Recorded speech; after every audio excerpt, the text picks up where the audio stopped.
My name's James Oberon and I'm a project architect at 6 Degrees Architects, and I'll be presenting Carlton Gardens Primary School.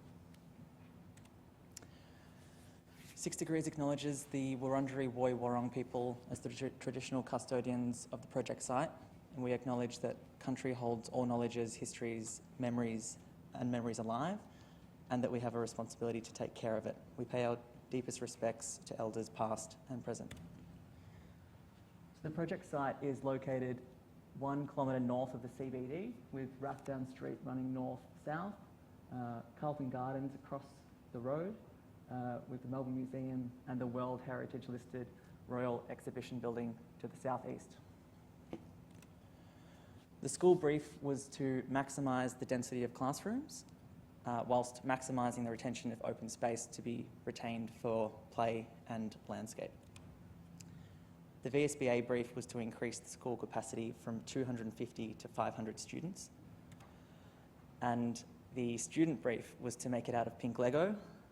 They requested a slide, a roof terrace, and an aquarium with fish.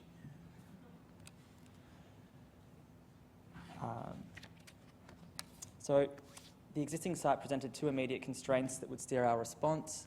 Firstly, heritage, with the original school building located in the southeast corner of the site and the Royal Exhibition Building to the further southeast.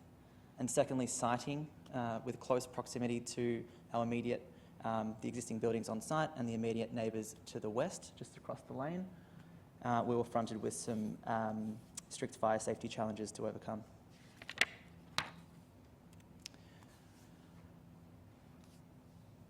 We sited the building in the southwest corner of site and master planned for the school to extend to the north without impeding on the retained play area or impacting on the existing heritage building. To meet the brief at the targeted entitlement, the project delivered a 2,150 square metre new build over 4 stories with 23 equivalent new classroom spaces and a 1,000 square metre upgrade to the heritage building at $11 million. Our key design ideas was to deliver the most efficient plan possible in order to maximise a program for students, a thorough fire safety strategy to allow as much vision glass as possible and natural light and outlook given the proximity to the existing buildings on site,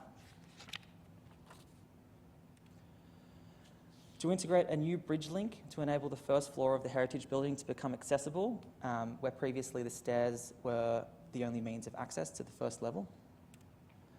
Separation from the heritage building was key on a tight site to not diminish its importance or sightlines, and an appropriate heritage response within a very tight World Heritage zone. Key driver for our facade design was to integrate an enhanced ventilation strategy, climatically appropriate shading, concrete block, concrete and metal materiality, high natural lighting, and high standard acoustics. So to locate you on site, north is to the right of page with the heritage building in the east at the bottom. The existing BER building used as car parking and general purpose area on level 1 to the north, and our new building in the southwest corner of site.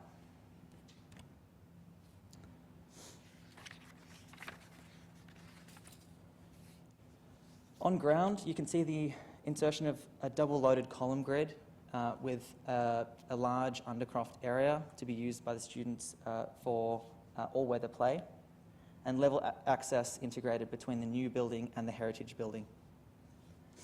Communal learning areas held to the western edge with operable glazing allow the art and music spaces to flow out onto the undercroft space.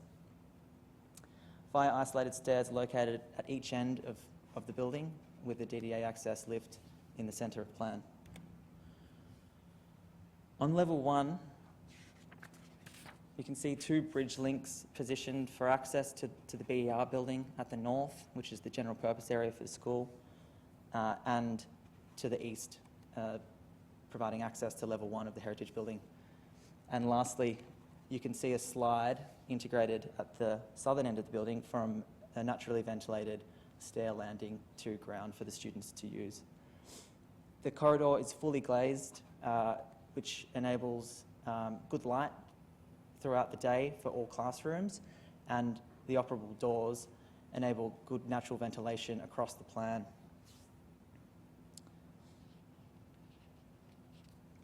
The stair landings at each end of the corridor are naturally ventilated using concrete breeze blocks, which span from slab to slab, and the same strategy is used in each classroom to enable each classroom to open the glazing, fully open the glazing to allow natural ventilation across the double-loaded plan. On level 2, you can see the flexibility that's given to each classroom, where doors open between classrooms, enabling classes to merge and larger classrooms to allow a science room in the corner of the plan. The top floor, 3rd level, is fully open, which allows for flexibility of learning and future uses. And here are the elevations for a sense of scale.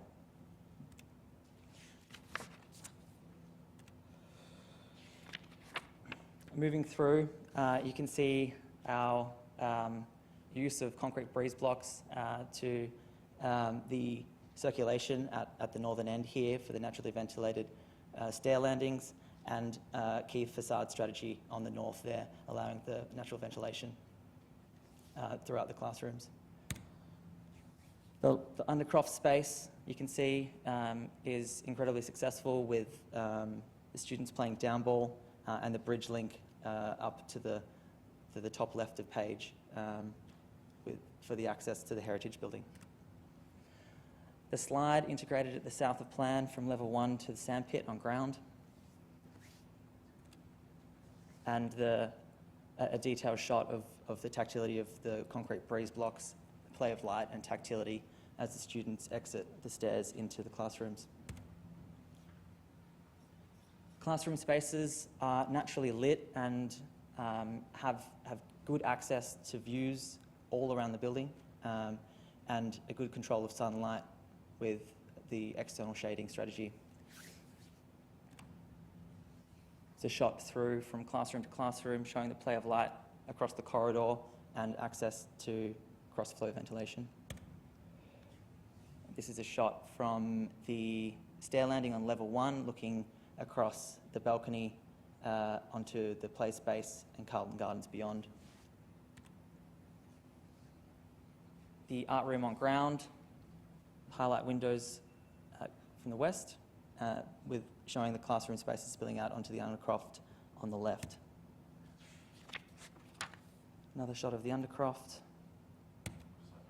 Wrap it up. Just to finish, the architectural innovations from us: modular planning, screening, and height achieved within the heritage restrictions. Key pedagogical innovations: ventilation strategy, natural light levels, high standard acoustics, and the open plan top level.